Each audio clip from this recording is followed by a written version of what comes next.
naman hindi pumunta dito. Mukhang dito nga siya pupunta eh. Nangalait na naman yun. Sa stress na nga tayo. Hindi naman siguro, girls.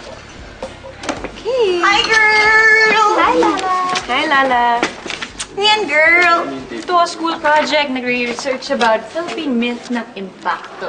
What's impacto? Gusto mo ba malaman kung ano yung impacto? Teka. Oh, diba? Nakakatakot ang itsura ng impacto. Hi, girl! Hi! Girl, mahilig ka ba sa tree planting? Yung tatanim ng halaman, ganyan. Bakit mo naman nasabi? Amoy lupa ka kasi. Grabe, no? Amoy na amoy yung soil. Amoy nitrogen. Hi, girl! Hi! Kailan ka pa bumalik galing ibang bansa? Ba't wala naman akong pasalubong? Ha? Hindi naman ako lumabas ng bansa ah. Ay, hindi ba? Akala ko nagpunta ka ng Saudi. Kasi gold na yung mga ngipin mo. Kailangan lang pala mag-toothbrush. Toothbrush ka? Nanginginom. Talaga.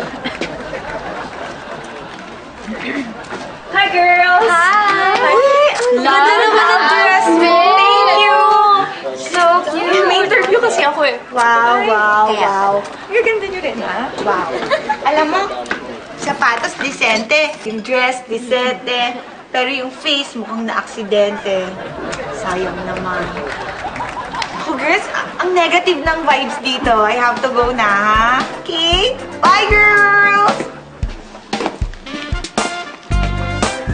Lala Itera nga.